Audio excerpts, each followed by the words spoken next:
Boa noite, meu amigo Alcivan. A Zélia. Boa noite.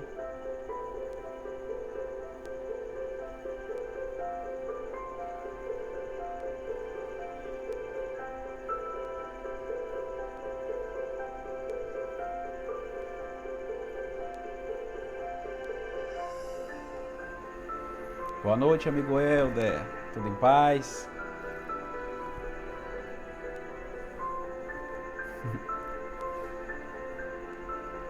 Boa noite, Rayane.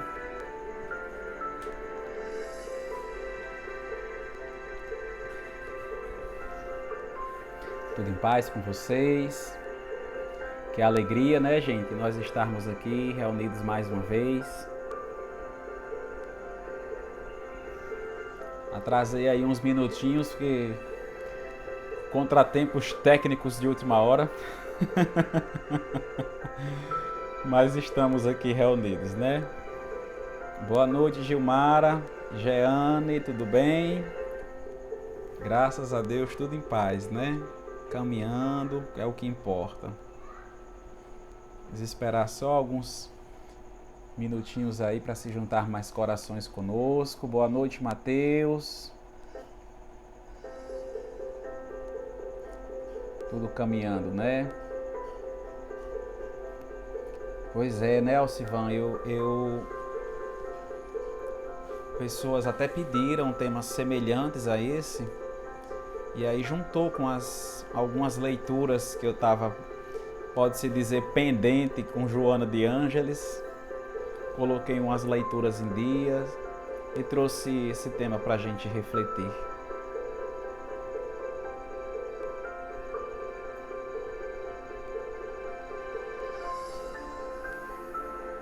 Boa noite, Tassiana. Pessoal, boa noite, Ana. Vão se juntando mais corações conosco. Eu vou fazer a nossa leitura inicial, tá? Para a gente ir asserenando, apaziguando nossas mentes, serenando no coração.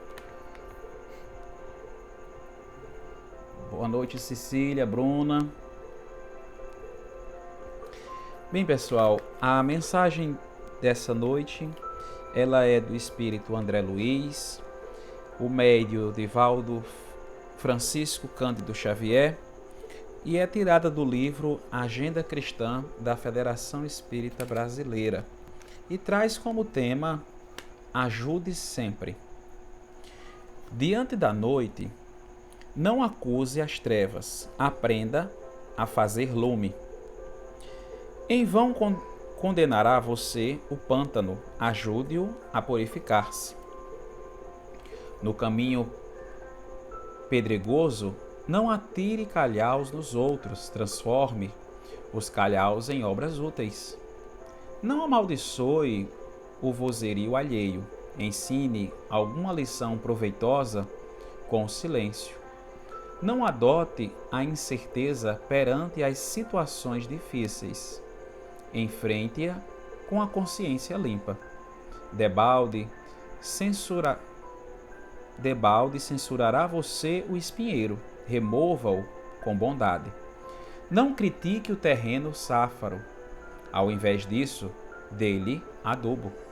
Não pronuncie más palavras contra o deserto.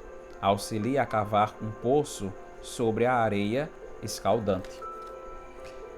Não é vantagem desaprovar onde todos desaprovaram. Ampare o seu irmão com boa palavra. É sempre fácil observar o mal e identificá-lo. Entretanto, o Cristo espera de nós outros é a descoberta e o cultivo do bem para que o divino amor seja glorificado. Então, nessa mensagem de hoje, o Espírito André Luiz nos convida a ajudar, não a criticar. No mundo, nós já temos muitas pessoas que criticam o dia todo. Apontar os defeitos dos outros, apontar que está errado, isso as pessoas fazem gratuitamente. E coletivamente, muitas vezes, né? Poucas pessoas olham, identificam o problema e querem resolver o problema. O mundo está cheio de pessoas assim, né? Que olham, colocam defeito, apontam uma falha, dizem onde poderia fazer melhor, mas se prontificar a fazer melhor, as pessoas costumam dizer que não tem tempo, ou quando tiver um tempinho, né? Então o convite dessa noite é, ao invés da gente reclamar das situações da nossa vida, reclamar dos colegas que convivemos, dos familiares, é a gente justamente ajudar a nós mesmos, se necessário, e ao próximo. Ajuda sempre. É o convite de André Luiz nessa noite de hoje.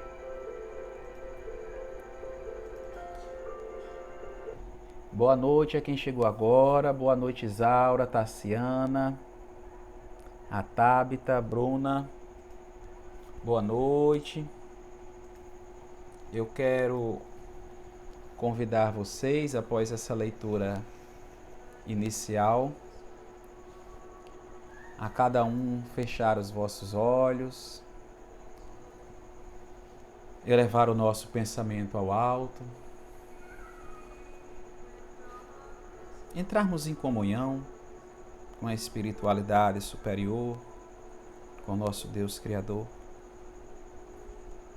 e dizer: Senhor Deus Pai Todo-Poderoso, Divino e amado Mestre, reunidos, Senhor, aqui estamos mais uma vez, em Teu santo nome, aprendendo sobre a luz da doutrina espírita os Teus ensinamentos e as reflexões que os Seus benfeitores espirituais trazem para conosco.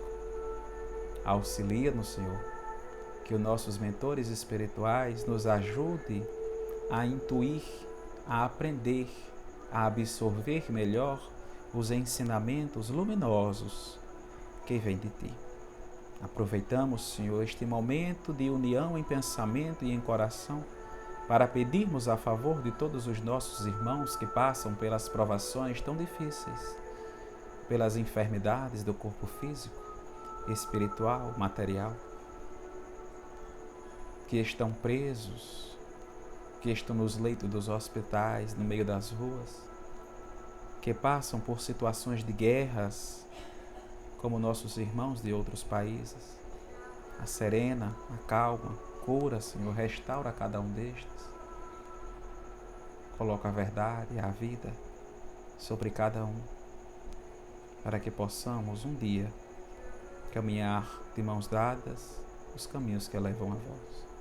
Sede conosco, Senhor, hoje e sempre. Amém.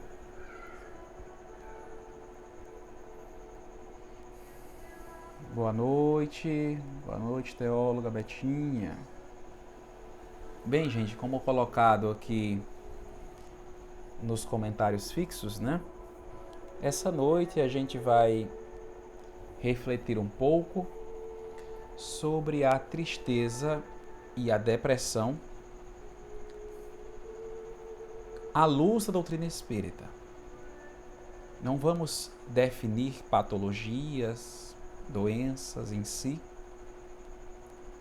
que cabem a entendimento psiquiátrico, psicológico, mas nós vamos refletir um pouco à luz da doutrina espírita sobre esse tema, que também diz respeito a nós na psicologia espiritual, principalmente trabalhado pela nossa mentora espiritual, Joana de Ângeles.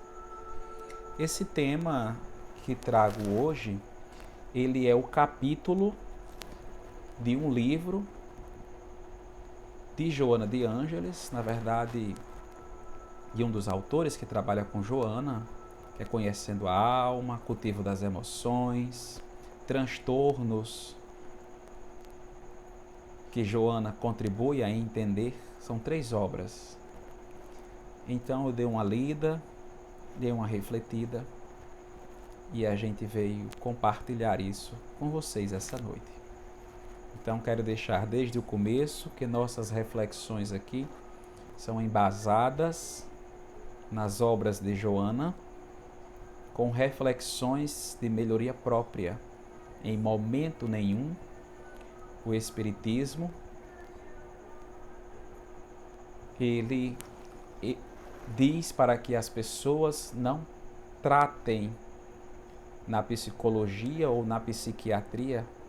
Pelo contrário, é incentivado as pessoas que estão com depressão a trabalharem seu lado físico, psicológico, com o setor da medicina, com a área técnica, medicinal, e se necessário for, se preciso e de auxílio, a parte espiritual também, para que a gente seja tratado como um todo. A depressão, por muitos anos, centenas de anos atrás, ela é tirada como melancolia. As pessoas entendiam a depressão como melancolia, que é um estado até parecido com o luto, quando as pessoas perdem um ente querido e as pessoas passam por um processo de luto. As pessoas ficam melancólicas. O tempo passou e esse termo foi atualizado, digamos assim, para o termo depressão, oriundo de sua origem, deprimere, que vem de colocar para baixo, digamos assim, de deprimir, de diminuir. Então, o processo de depressão, ele é um processo comum.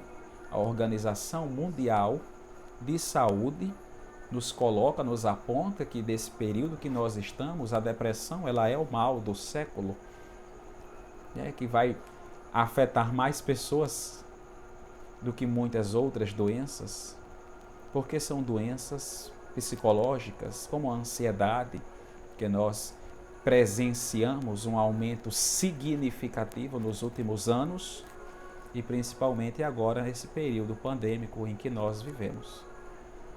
A depressão, como definido por Joana de Ângeles, ela é uma doença da alma, porque o espírito é que se sente para baixo e, logicamente, se reflete na sua psique e desta reflete-se no seu corpo físico. Existe uma linha que separa a tristeza da depressão. A tristeza é um sentimento que todos nós temos, que todos nós passamos, e a tristeza pode ser de período curto, médio ou até vezes longo período, em que às vezes a gente passa por um período de tristeza em um dia só. Num dia a gente fica triste e já resolve e volta a ficar feliz, outras vezes demora dias ou até semanas. Mas a tristeza é algo comum que nós vivenciamos e que nós precisamos passar por momentos tristes para que nós aprendamos a conviver com nossos sentimentos e tirar a aprendizagem dali. A depressão, ela vem quando esse período de tristeza, ela se estende por um longo período e afeta muito mais a pessoa, que temos as características de uma depressão, A pessoa se sente impotente, inutilizada, não compreendida, sozinha, tem alterações de apetite, de sono, de concentração, entre outros sintomas, que é identificado para caracterizar a depressão. Então a tristeza, digamos que é algo mais superficial, e a depressão é quando a tristeza está muito maior. Aí a gente entra em depressão. É muito comum as pessoas ficam tristes, de cara já dizem, tô na deprê, tô na depressão.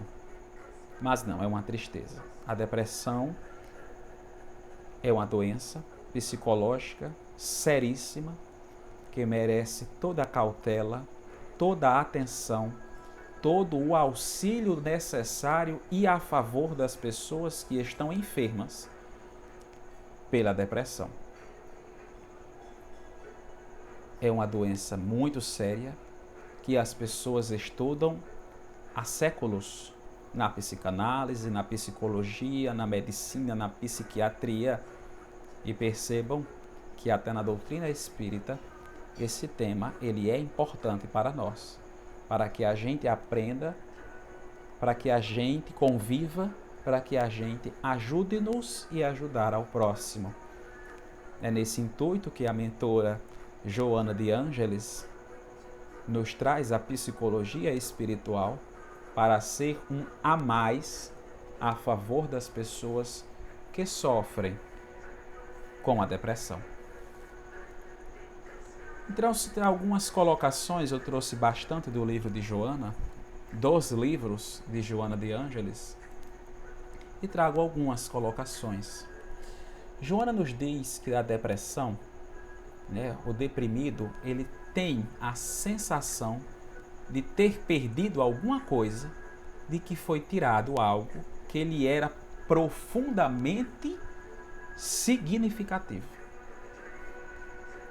Essa sensação de perca faz a pessoa cair em si. Ela não esperava isso acontecer. Então é arrancado, entre aspas, dela o que ela julgava ser dela, e ela não consegue conviver sem aquilo, e ela cai em depressão. No mundo de hoje em dia, no mundo tão corrido de hoje em dia, no mundo da tecnologia, da informação tão rápida, no mundo contemporâneo, essa doença se expande muito mais. Na sensação no mundo que nós estamos de notícias rápidas, de conhecimento, de comunicações, de cobranças, de atenções, de dividir as atenções em muitos cantos, a gente finda sobrecarregado. Caso a gente não se organize, passamos por situações difíceis no trabalho, situações difíceis na família. Algumas pessoas não sabem lidar com isso, sofrem por problemas de relacionamento, entram em conflito, e algumas procuram recurso para saciar esse vazio que ela sente, essa impotência, que ela não consegue controlar o meio externo, e ela recorre ao álcool, ela recorre às drogas, ou ela cai em depressão. O Espírito Joana de Ângeles, ele nos traz que a depressão é muito mais que desajuste isolado. É um toque de alarme. É um pedido de socorro. Mas por que ela diz um alarme? Simples. Porque é para dizer que alguma coisa não está boa.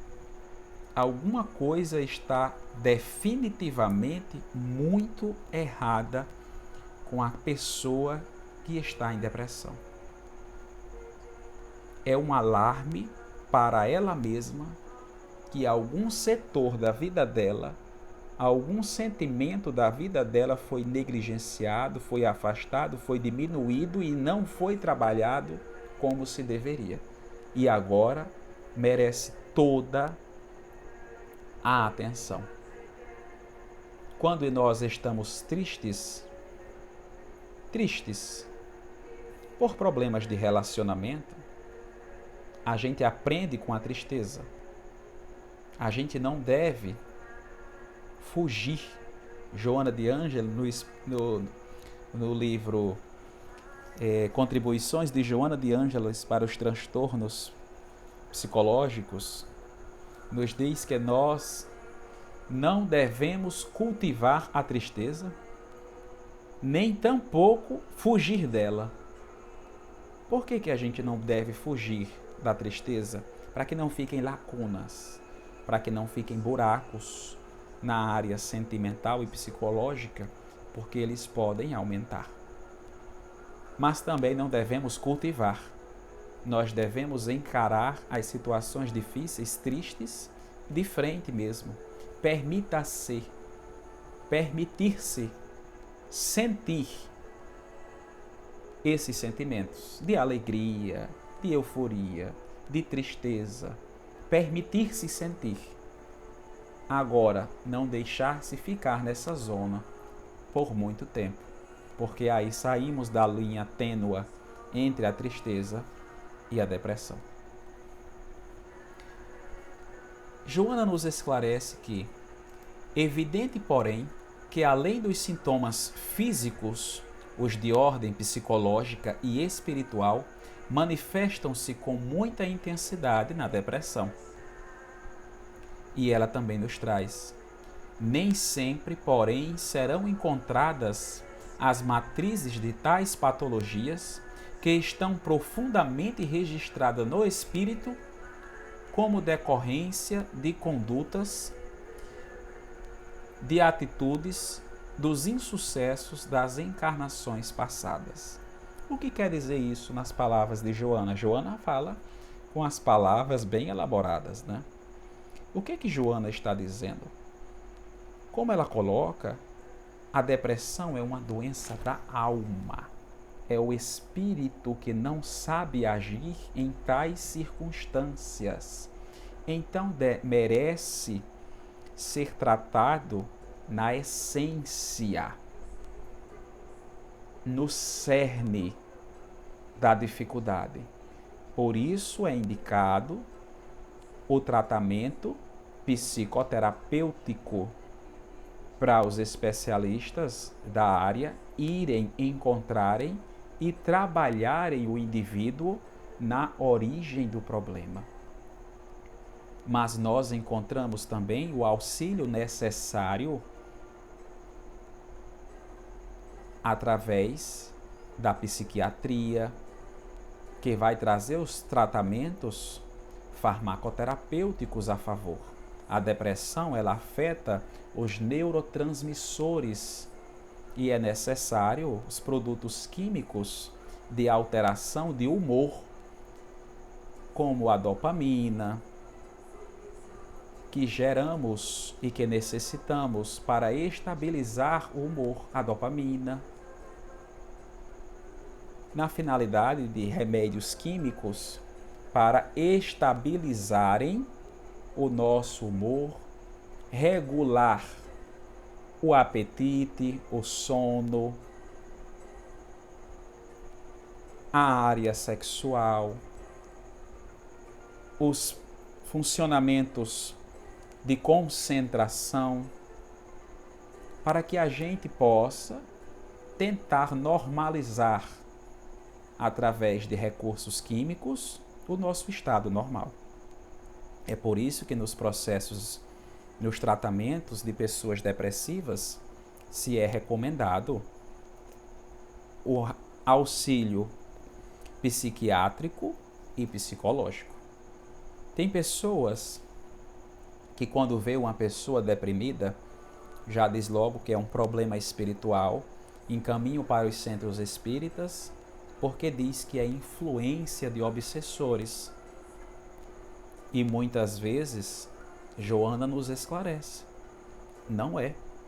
É o espírito que não sabe conviver com aqueles sentimentos e afunda em si só por um vazio existencial, porque o espírito ainda não sabe lidar com aquilo e tem a falsa sensação de perca por achar que um dia teve.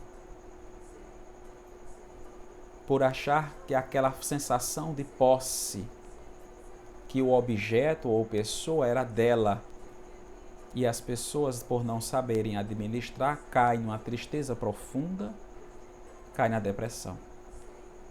A depressão tem os seus estados, né, leves, moderados e altos. Quando a pessoa está em início de depressão, tem todo um sistema de cuidado para que a pessoa para que os sintomas não se agravem. Os psicólogos, os psiquiatras direcionam a forma de agir.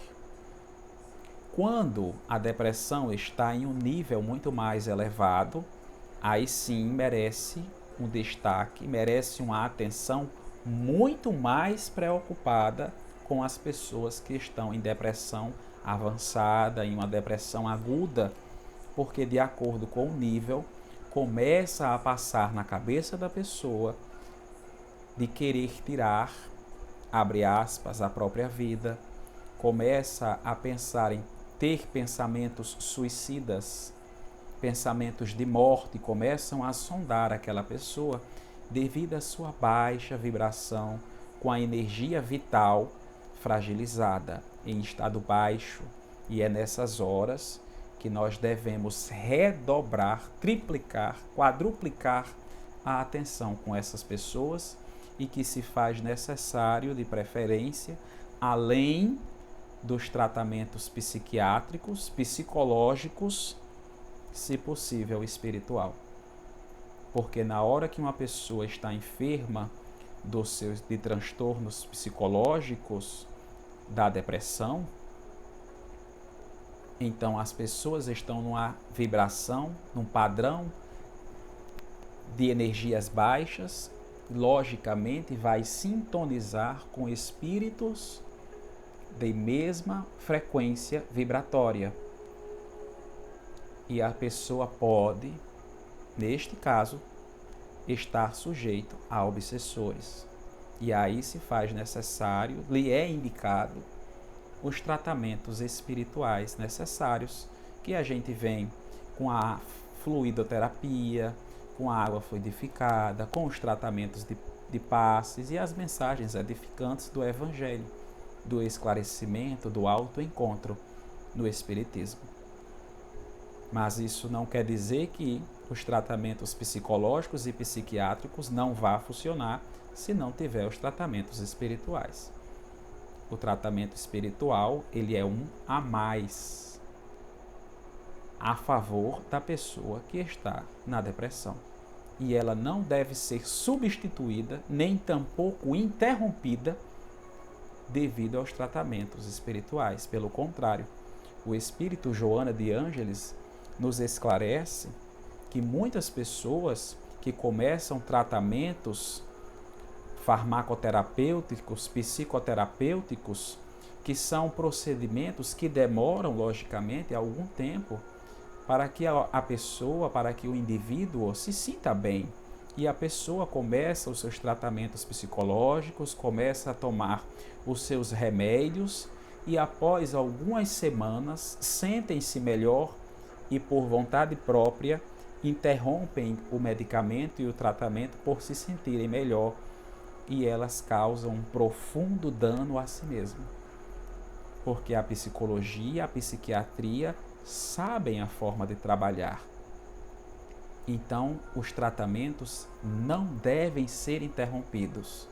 Deve ser seguido à risca toda a parte técnica, medicinal, porque os conhecimentos da medicina, da psicologia também são trazidos da espiritualidade superior. E a medicina terrestre é para a nossa melhoria, para o nosso progresso, para a nossa superação, para a nossa regeneração. Então, os tratamentos espirituais são um reforço, são um auxílio de autoencontro e, logicamente, de limpeza das energias mais densas e pesadas. E os centros espíritas, nos seus meios passistas, esses têm a instrução necessária para saber conduzir a forma dos tratamentos espirituais necessários a favor das pessoas. Então, voltando aqui para as considerações de Joana, né? A depressão é uma tristeza profunda. Olha as palavras de Joana. A depressão é a doença da alma que se sente culpada e não poucas vezes carrega esse sentimento no inconsciente, devendo ser tratada no cerne da origem. A depressão pode alterar o estado de humor das pessoas e causar problemas nos neurotransmissores, como coloquei, né? E aí se faz necessário o auxílio à base da dopamina, da serotonina, da noradrenalina, para que a gente estabilize, né, o nosso humor, o sono, o apetite. Joana continua ao dizer que A vida em sociedade não pode expulsar o interesse da busca da individualização de cada um de seus membros, tornando-se confusos e padronizados em uma escala comum. O que Joana de Ângeles quis dizer com isso? Que o fato de nós vivermos em sociedade, de nós estarmos em um meio social, conhecer as pessoas, não quer dizer que nós não devemos nos conhecermos. A identificar em nós o que nós temos de potencial e o que nós temos de fragilidade, que é para a gente reconhecer essas fragilidades e a gente poder trabalhá-las, desenvolvê-las, que é para quando chegar situações mais difíceis, a gente já está mais preparados, já estamos mais com as ideias no lugar, já saber o proceder, a forma de se comportar, para passar pelos momentos de tribulações da vida. É permitir vivenciar as experiências positivas e negativas sem se deixar afundar apenas nas experiências negativas. E para isso, o convite do autoencontro é de saber se eu sei conviver em um relacionamento, um namoro, um casamento. Por que me afeta tanto?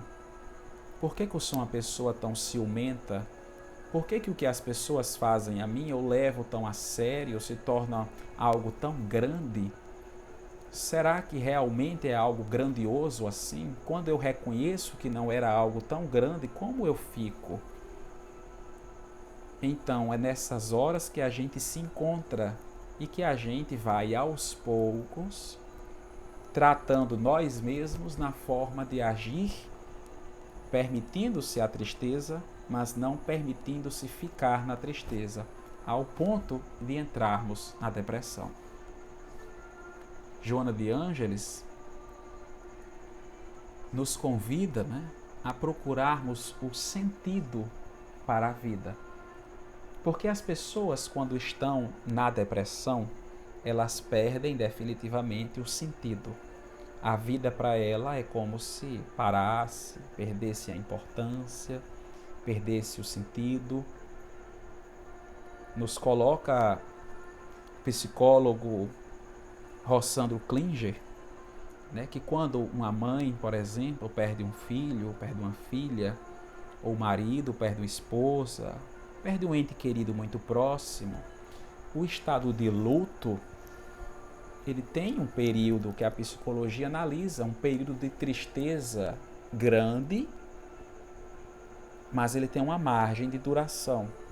Aí Rossandro diz, um período de luto de um parente muito próximo varia logicamente de pessoa para pessoa, que vai de 4 a 6 meses de um período de luto. Quando passa deste prazo, aí merece uma atenção diferenciada, porque a pessoa possivelmente está em uma fase depressiva. Então existe uma linha muito tênue entre a tristeza e a depressão. Por isso que quando nós ficamos tristes, nós devemos parar e olhar o motivo de nós estarmos sentindo essa tristeza e encará-la para saber como melhorar com ela.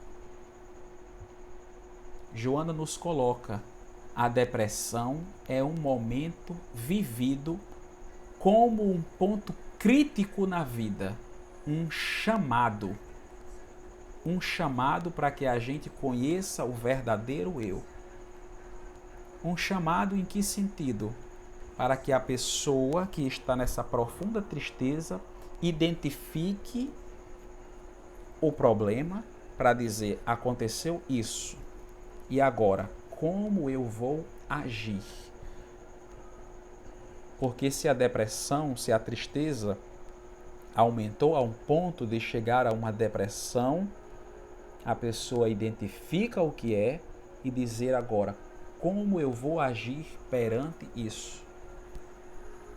Eu não sou uma pessoa caracterizada pelos sofrimentos que eu tive. Eu sou uma pessoa caracterizada pelo que eu fiz com os sofrimentos que eu tive. A como eu reagi a cada uma das dificuldades. Isso é o que me define. Não os problemas que eu tive, mas como eu resolvi os meus problemas. Isso é o que me define.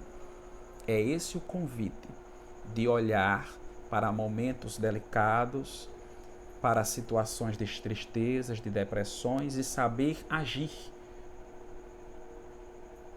De olhar-se e dizer, eu preciso melhorar essa minha parte afetiva, profissional, familiar, a encontrar-se, a ficar de bem comigo mesmo em situações como essa e começar a trabalhar a favor de mim mesmo.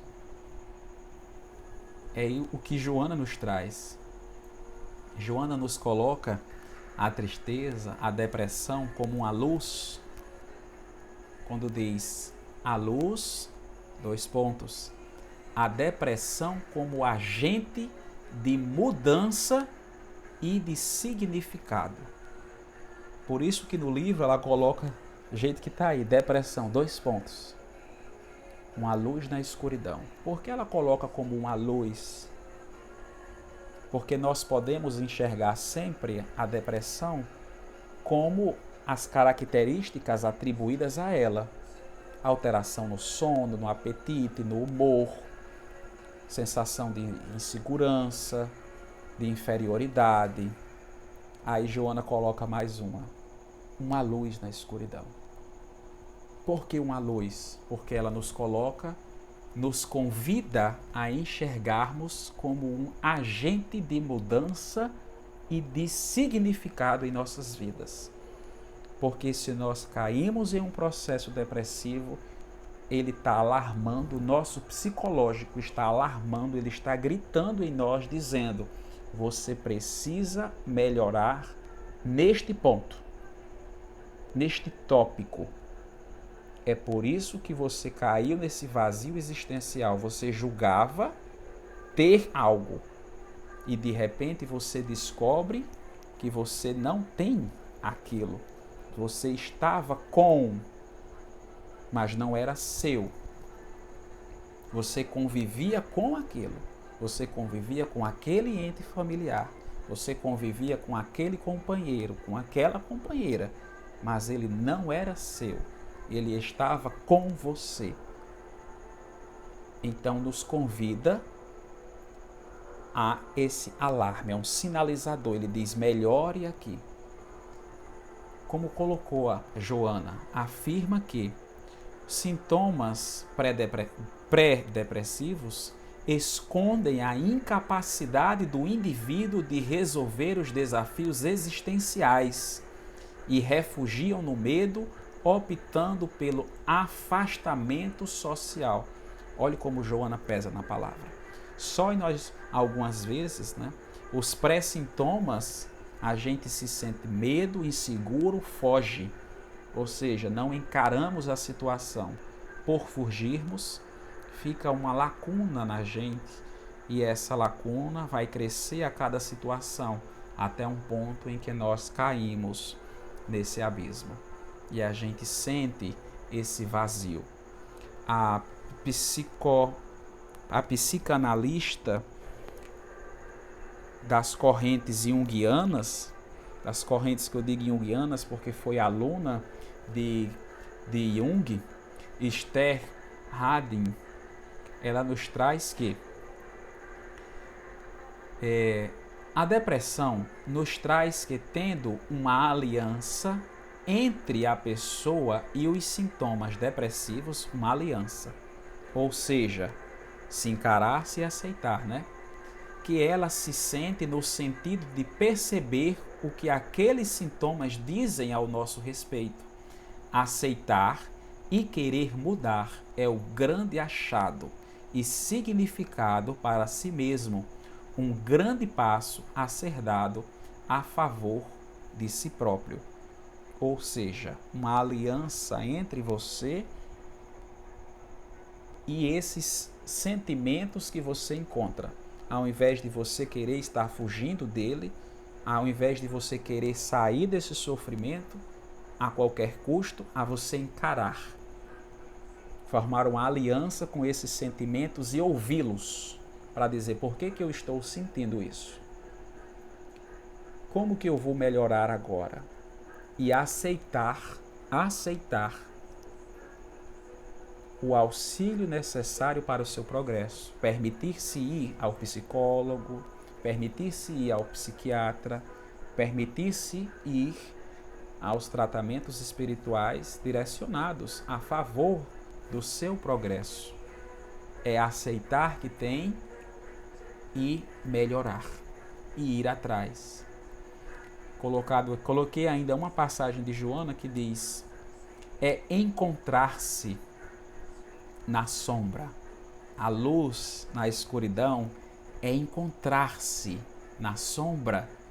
O depressivo deve buscar forças para não permanecer prisioneiro do passado, mas com ele aprender para não repetir os mesmos erros do presente. Olha o convite que Joana nos traz. O depressivo, ele não deve permanecer preso, mas ele encontrar-se naquele deserto, naquela solidão, ele encontrar-se ali. Porque, como diz o Mestre Jesus, nós somos a luz. É encontrar-se como a luz lá na escuridão, porque percebemos que nós é que somos o agente transformador de nossas vidas. Aceitar aqueles sentimentos e trabalhar eles a favor do nosso próprio bem, aceitando os auxílios necessários. Divaldo Franco, ele nos narra uma história de um psicanalista bem renomado que foi convidado a ir à casa de uma mulher que ela estava sofrendo com depressão. E era uma mulher de condições financeiras elevadas. E foram seus familiares que o convidaram a ir naquela casa e olhar, conhecer a pessoa. E ele disse que iria fazer uma visita, nada mais do que isso. O psicanalista entra na casa, vê uma casa muito grande, com muitos cômodos, muitos empregados, e encontra uma pessoa muito deprimida, que era a mulher cujo qual foi chamado. E ela não tinha ânimos para fazer nada. Ficava o dia todo naqueles sentimentos para baixo. Ao conhecer todos os cômodos da casa, ele prestou atenção que próximo do quarto da moça, da mulher, existia um jardim, não muito grande, porém muito bonito, muito bem arrumado. E ele perguntou aos empregados da casa quem cuidava daquele jardim. E as empregadas disseram: quem cuida do jardim é a nossa patroa, né? Era a mulher deprimida. Ela disse que era a única coisa que ela ainda fazia era acordar cedinho, aguar as plantas vez ou outra e cuidar. Era a única coisa que ela ainda tinha forças. Ele prestou atenção que tinham muitas cartas, muitos envelopes na escrivaninha que seria da dona da casa. E ele perguntou ao psicanalista: o que são esses papéis, esses envelopes todos? Aí diz: a nossa patroa, ela é uma pessoa muito conhecida, então ela recebe muitos convites para muitos eventos, porém ela nunca chega a abrir nem aí, porque ela só quer ficar em casa, ela não se permite sair, nem conhecer pessoas novas. E ele disse: tudo bem então. Aí os familiares da mulher disseram: você vai passar algum tratamento para ela? Ele disse: não, eu não vou. Eu só vim conhecer. E a mulher disse: você não vai me indicar alguma terapia, alguma coisa? Ele disse: não, não vou. Outra vez eu venho e a gente conversa. Depois de alguns dias ele retorna à casa da mulher e a mulher está do mesmo jeito. E ele diz para a mulher: olha, eu não vou passar nenhum tratamento para você. Mas venhamos, você é uma mulher renomada, você recebe muitos convites, é de respeito você não querer ir, você querer ficar em casa. Mas seja gentil, seja educada, retribua a esses convites. Você tem um jardim muito bonito. Quando você receber um convite, pelo menos abra. E já que você não quer ir, mande umas flores. Faça um pequeno jarro de flores e entregue a essas pessoas que estão lhe convidando. Por mais que você não queira ir, seja educada, retribua a generosidade. E saiu. Quando saiu da casa, chamou os familiares e disse: ó, eu gostaria que vocês arranjassem muitos eventos para convidar essa mulher para ir. Arranjem aniversários, casamentos, festas de bodas, de prata, de ouro, de papel. Arranjem eventos para ela. E assim os familiares fizeram. Todos os eventos que tinham, eles corriam atrás de um convite e davam à mulher. A mulher lembrou-se não do tratamento daquele psicanalista, daquele psicólogo, mas lembrou do gesto generoso que ele indicou ela fazer. E ela começou a fazer os jarrinhos de flor e entregar de lembrança. Como recebia muitos convites, o seu jardim logo foi ficando faltando flores, porque ela sempre mandava as flores de recado. Aos poucos, aquela mulher foi tendo a necessidade de ajeitar o seu jardim para colocar mais flores e cuidar para entregar às pessoas que mandavam os convites. Então, a mulher, aos poucos, foi saindo de casa para comprar as coisas para cuidar do seu jardim. Lógico, o seu cérebro, o seu psicológico foi gerando os hormônios de estabilização, os estabilizadores do psicológico, do humor, do apetite, foi gerando a dopamina. E aquela mulher, aos poucos, foi se curando da depressão, sem ao menos perceber, quando ela começou a dedicar aos outros o que faltava nela. Quando esta mulher morreu, o prefeito da cidade fez uma homenagem a ela, porque como ela era uma mulher importante da cidade, ela entregou flores a quase todas as pessoas daquela cidade. E cada uma daquelas pessoas tinha uma das flores dessa mulher dentro de casa. Ela venceu a depressão e ainda entregou a favor do próximo algo tão bom, tão puro como o aroma das flores. Ela permitiu-se sair daquela zona deprimente quando passou a agir em favor do próximo. Começou lentamente, como um gesto de retribuição de generosidade. Me lembro-me também de um filme chamado O Filme dos Espíritos. Se eu não estou enganado, ele foi de 2012 para 2013. Nesse filme narra a história de um homem que perde sua esposa e ele cai no vício do alcoolismo. Ao estar no alcoolismo, ele, no bar, um garçom leva ele para casa. E esperando o ônibus para levar o homem para casa, o homem retoma um pouco da consciência e esse garçom narra a história dele, incentivando ao homem e dizendo que períodos difíceis todos passam. O homem, ele era um pai que tinha cometido crimes e foi preso. Passou diversos anos presos, até que finalmente foi solto. Sua única filha levou ele para o apartamento, só que o homem, ele era um relojoeiro antes de ser preso. Procurou trabalhos no bairro próximo, mas não arranjou trabalho nenhum. Ele já era um homem de idade, já era um senhor de idade avançada, e ele temia muito que as pessoas o discriminassem porque ele era um ex-prisioneiro.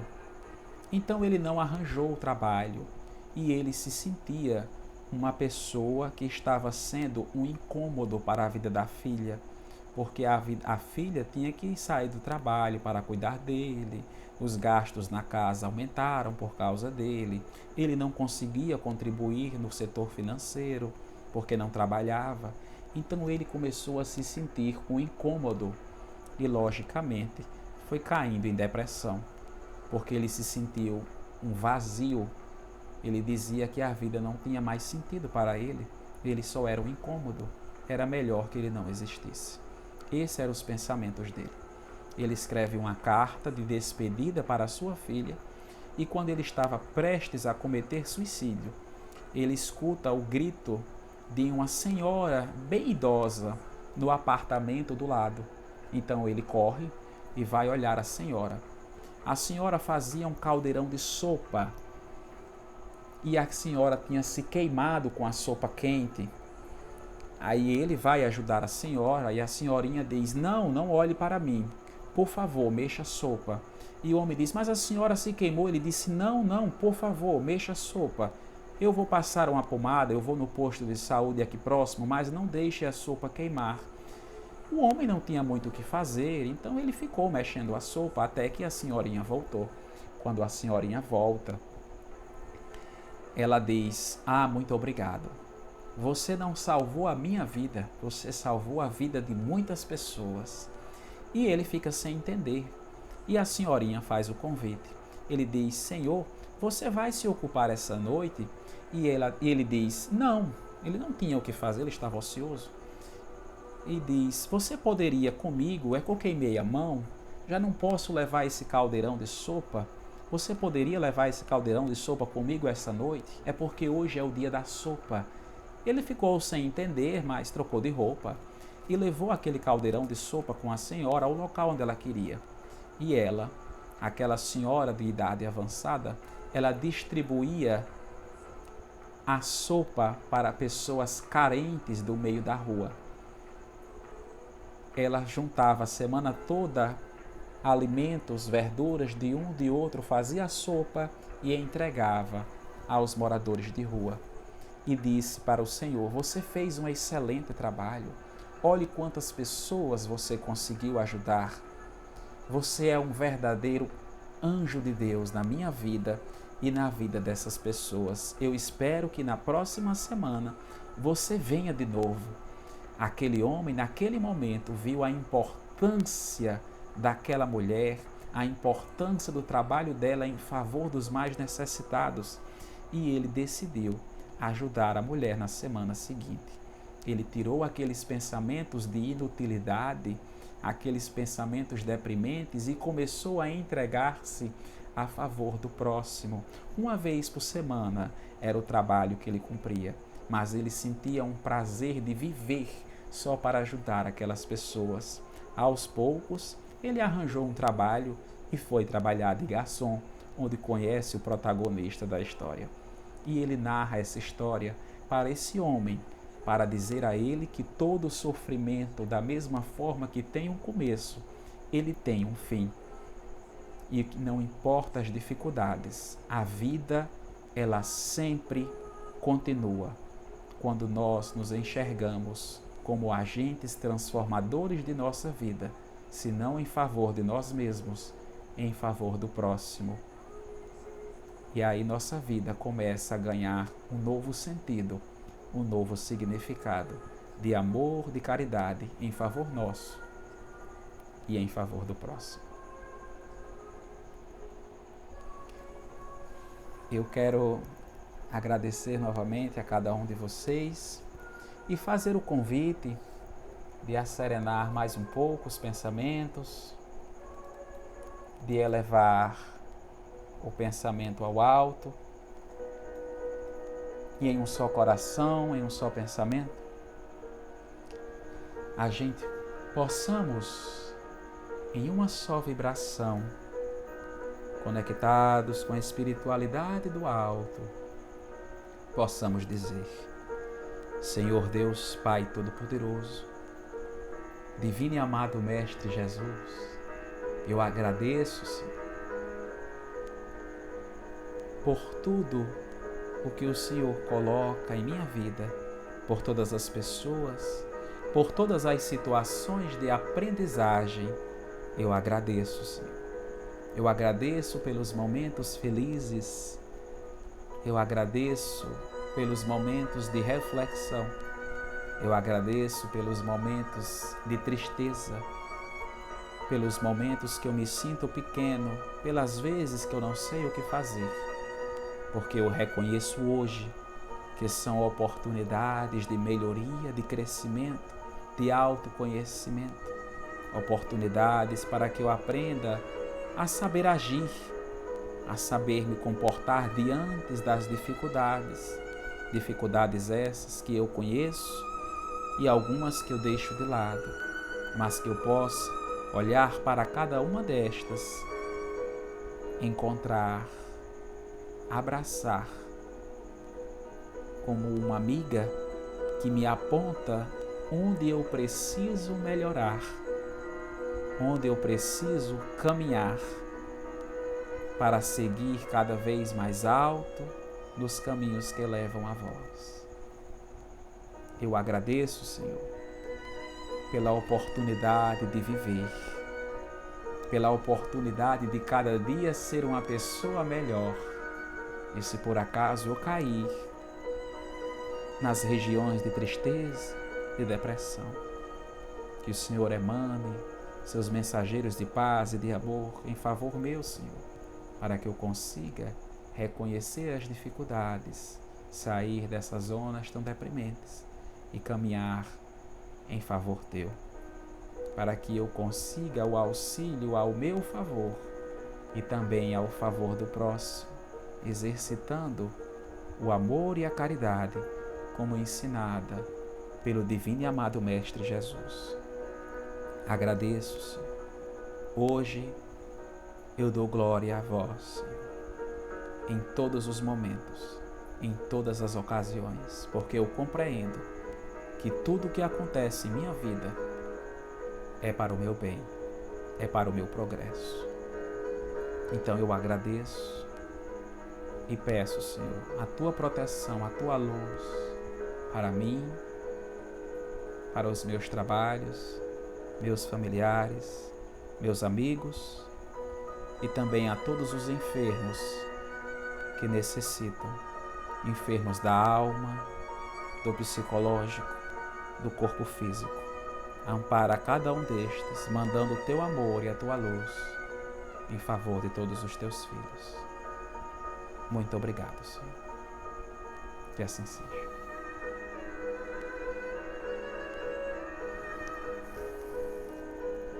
Eu quero agradecer, já estamos aqui nos minutos finais, então eu quero agradecer a cada um de vocês, minha mãe, a teóloga Betinha, a Eliseuda, a Cíntia, a Andressa, ao Baco, a Josi, a Tamires, a Wigna, José Carlos, amigo Cadu, a Kate, Vanessa, Sofia, meu afilhado Gabriel, boa noite. Que Deus abençoe a cada um de vocês. Obrigado, Mateus. Boa noite.